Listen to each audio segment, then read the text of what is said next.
हे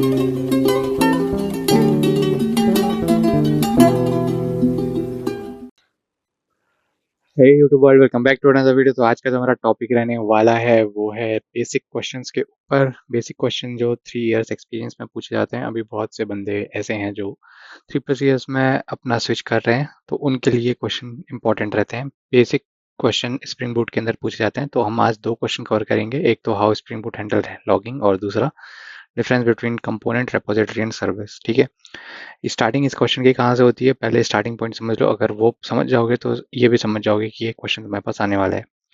वो स्टार्टिंग में पूछते हैं कि कौन कौन से कंपोनेंट, तुम कौन कौन से एनोटेशंस यूज करें हैं तुमने। ठीक है, ANNOTATIONS कौन कौन से यूज करें हैं स्प्रिंग बूट के अंदर। ठीक है, तो तुम्हारा आंसर जो रहना चाहिए वो तुम्हारे कंट्रोलर से आना चाहिए। ठीक है, कंट्रोलर, कंट्रोलर से शुरू करो। उसके बाद तुम्हारा कंट्रोलर के बाद वो इंटरफेस पे आएगा। ठीक है, जो मिडलवेयर होता है हमारा। ठीक है, इंटरफेस के बाद वो तुम्हारा इम्प्लीमेंटेशन पे आएगा, बेसिकली जहाँ पे तुम लिखते हो अपना मेन बिजनेस लॉजिक। ठीक है, तो इसको मैं बोलता हूँ सर्विस क्लास, सर्विस। ठीक है, और उसके बाद तुम्हारा क्या आएगा, डेटाबेस भी आएगा। ठीक है, और भी बहुत सारी चीज़ें होती हैं। ठीक है, ये तो मेन 4 चीज़ कवर करनी है, तो इन्हीं के रिलेटेड क्वेश्चन अराउंड घूमते हैं। ठीक है, तो इस क्वेश्चन का आंसर क्या है, क्वेश्चन का आंसर है डिफरेंस पूछा जा रहा है एनोटेशंस में। डिफरेंस बहुत क्लियर होता है अगर तुमको ये फ्लो याद है।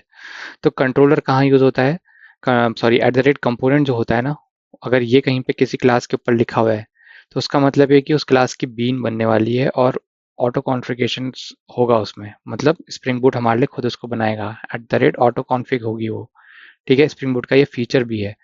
ठीक है, repository, at the rate repository का मतलब क्या है, रिपोजिटरी का मतलब है कि ये सम हाउ डेटाबेस से कनेक्ट है। मतलब कि अगर किसी क्लास के ऊपर ये है तो वो डेटाबेस से कनेक्ट है। और सर्विस का मतलब कि यहाँ पूरा मेरा बिजनेस लॉजिक चल रहा है। ठीक है, तो ये सर्विस क्लास जो होगी मेरी, जहाँ बिजनेस लॉजिक होगा। इंटरफेस में क्या हो रहा था, इंटरफेस में खाली तुम डेफिनेशन लिख देते हो। ठीक है, इंटरफेस में सिर्फ डेफिनेशंस होती हैं और सर्विस में उसका इम्प्लीमेंटेशन होता है। तो इसका मतलब है यहाँ पे बिजनेस लॉजिक है, BUSINESS, बिजनेस लॉजिक। तो ये क्या कर रहा है, तीनों बहुत अलग अलग काम कर रहे हैं लेकिन एक ही फ्लो के अंदर आते हैं। तो इस फ्लो को दिमाग में बैठाओ, और सर्विस, बिजनेस लॉजिक, रिपोजिटरी में तुम्हारा डेटाबेस हो गया, कंपोनेंट जो भी है, स्प्रिंग बूट इसकी बीन बनाने वाले जो भी क्लास है जिसमें भी है कंपोनेंट लिखा हुआ। ठीक है, ये तो हो गया इनके बीच का डिफरेंस। दूसरा क्वेश्चन जो है वो है how does spring boot handle logging.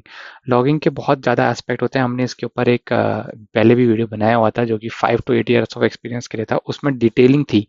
Detailing कैसी थी कि लॉगिंग कैसे करवाते हैं, उसमें मैंने बताया था कि अगर तुम्हारे पास एक यूज़र है यहाँ पे, ठीक है, और वो कोई रिक्वेस्ट भेज रहा है तुम्हारे पास, तो कंट्रोलर हिट करने से पहले ही उसकी जो भी उसने टाइप करके भेजा है सर्च बार में वगैरह में ना, जैसे हम अमेजोन में यहाँ पे सर्च बार ऑप्शन होता है हमारे पास, तो यूज़र ने जो भी दिखा है वो उसका भी लॉग बनाते हैं और फिर उसको उससे एक मॉडल बनाया जाता है मशीन लर्निंग का। उसके बाद उसे डेटा इंजीनियरिंग में पुश करा जाता है। तो हर चीज़ जो यूज़र प्रोवाइड करता है वो स्टोर करी जाती है। ठीक है, तो लॉगिंग के एस्पेक्ट बहुत बड़े भी होते हैं, बहुत छोटे भी होते हैं, और डिटेलिंग में रहते हैं ज़्यादा। लेकिन 3 to 8 years ऑफ एक्सपीरियंस में ज़्यादातर ये देखा है कि लॉगिंग के लिए पूछ रहे हैं तो तुम्हें पहले तो अपनी 2 फाइलों के नाम पता होने चाहिए जो कि प्रोजेक्ट में चल रही हैं। That is application, APPLICATION, application dot properties, PROPERTIES, और दूसरी होती है .YAML। ठीक है, दोनों में से ही तुम सेट कर सकते हो। जो डिफरेंस क्या होता है इन दोनों में, कभी कभी वो भी पूछ लिया जाता है। प्रॉपर्टीज में तुम्हारी डुप्लीकेसी होती है, YAML में डुप्लीकेसी नहीं होती है। पहला डिफरेंस ये है। ठीक है, और YAML अभी रिसेंट प्रोजेक्ट्स में ज़्यादा यूज़ करा जाता है। अगर तुमको बात बताऊँ डुप्लीकेसी की कैसे, तो एप्लीकेशन डॉट प्रॉपर्टी में अगर तुम्हें लॉगिंग करवानी है तो तुम क्या लिखोगे, logging, LOGGING, logging dot level, LEVEL dot org dot, spring, spring framework, FRAMEWORK। ठीक है, is equal to debug, DEBUG। ये कुछ भी हो सकता है, ट्रेस भी हो सकता है, TRACE वगैरह। ठीक है, और इस तरीके से लिखते हो। और अगर तुम्हें कुछ दूसरी लाइन लिखनी है तो तुम क्या करोगे, लॉगिंग, क्या करोगे, लॉगिंग डॉट लेवल। ठीक है, ये देखो डुप्लीकेट हुआ, लॉगिंग डॉट लेवल ऊपर भी लिखा नीचे भी लिखा। अब क्या करोगे, तुम्हें जो भी तुम्हारा लिखना है, com dot example, EXAMPLE is equal to error. ये तो एक तरीका है एप्लीकेशन डॉट प्रॉपर्टी में लिखने का। अगर इसी को तुमने YAML में लिखा ना तो तुम करोगे लॉगिंग, LOGGING, सेमी कॉलन दोगे, फिर यहाँ पे आएगा तुम्हारा LEVEL, ठीक है। फिर यहाँ पे आएगा तुम्हारा org डॉट स्प्रिंग